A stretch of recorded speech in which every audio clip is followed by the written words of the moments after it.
అనకాపల్లి జిల్లా Narsipatnam 12వ ward SC కాలనీలో YCP నుండి టీడీపీలోకి భారీగా చేరికలు జరిగాయి. నర్సీపట్నం మున్సిపాలిటీ 12వ వార్డు నుండి పెద్ద ఎత్తున యువత మహిళలు టీడీపీలో చేరారు. వైసీపీ ముఖ్య నేత యాదగిరి దాసు ఆధ్వర్యంలో 72 మంది కుటుంబాల సభ్యులు వైసీపీ తీర్థం పుచ్చుకున్నారు. కుటుంబ సభ్యులను కండువా కప్పి పార్టీలోకి ఆహ్వానించారు మాజీ మంత్రి అయ్యన్న పాత్రుడు.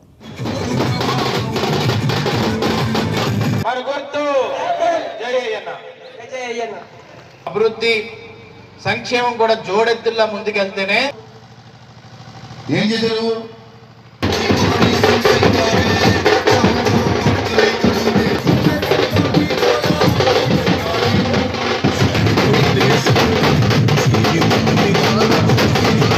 రాయలసీమ నుంచి ఇచ్చాపురం వరకు ఎవరు గలమెత్తలేనప్పుడు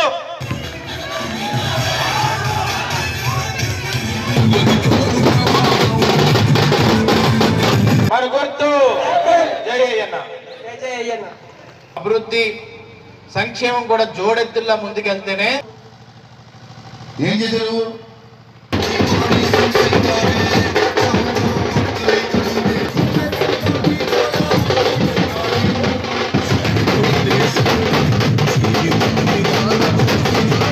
రాయలసీమ నుంచి ఇచ్చాపురం వరకు ఎవరు గలమెత్తలేనప్పుడు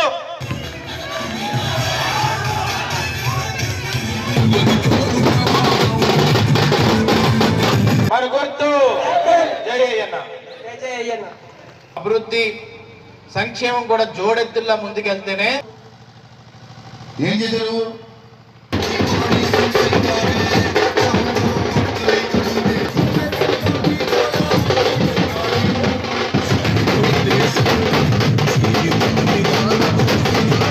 రాయలసీమ నుంచి ఇచ్చాపురం వరకు ఎవరు గలమెత్తలేనప్పుడు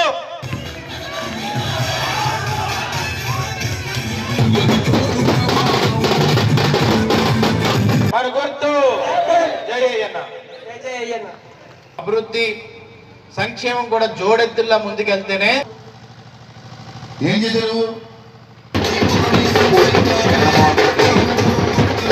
తప్పు వచ్చిందంటే 16 కేసులు పెట్టేటప్పుడు ఏం పీకాడు, ఏమన్నా పీకాడా? 16 కేసులు పెట్టాడు. ఎందుకు భయపడాలా? నేను తప్పు చేయలే. కానీ బాధ ఒకటి ఉంది. పోలీసులు ఉన్నారు చూశారు, ఉన్నారు ఇక్కడ తరపురు ఉన్నారు చూశారు. ఇప్పుడు పోలీసులు ఉన్నారు చూశారు. తప్పు చేసిన దొంగోడు ఆడు, తప్పు చేయని నా మీద కేసులు పెట్టాం. ఓటు పెట్టావు, ఏం చేసావు? 5 సంవత్సరాలు బట్టి పీకుతూనే ఉన్నారు. ఏం పీకారు? దానికి భయపడలేదు నేను. ఆ కేసు పెట్టాడు తమ్ముడు, రేపు కేసు పెట్టేశాడు నా మీద. తమ్ముడు నీ వయసులో రేపు చేయగలనా? 67 సంవత్సరాలు నాకు. ఈ వయసులో రేపు చేస్తారంటే బుద్ధుండ. కేసు పెట్టాడు ఆడెవడో పైనుంచి చెప్పాడు కేసు పెట్టమని. ఎమ్మెల్యే చెప్పుంటాడు రేపు కేసు పెట్టమని. పోలీసులన్నా ఆలోచించారు కదా, ఈ వయసులో రేపు చేయగలరా, ఎన్నబోతుంది తప్పని ఆలోచించారు కదా పోలీసులు. ఆడు చెప్పేది కేసు పెట్టేయడమే. ఇలాగ ఉంది పరిపాలన. ఇవాళ చూశారు, ఇవాళ చాలా సంతోషం. దాస్ గారి ఆధ్వర్యంలోని అలాగే రవి, శ్రీను, ఇక్కడ గారు, బ్రహ్మాజీ, కలగంటి చిన్ని, నాని, లంక వెంకటేష్ గారితో పాటు 72 కుటుంబాల నుంచి ఇవాళ తెలుగుదేశం పార్టీలో జాయిన్ అయ్యారు. చిన్న విషయం కాదు. ఏదో ఒకరో ఇద్దరో 10 మంది జాయిన్ అయితే అది వేరు, సహజంగా జరుగుతుంటుంది. అలా 72 మంది కుటుంబాల నుంచి వచ్చారంటే ఎంత బాధ అనుభవిస్తే తప్పించి ఇటువంటి జరగవు.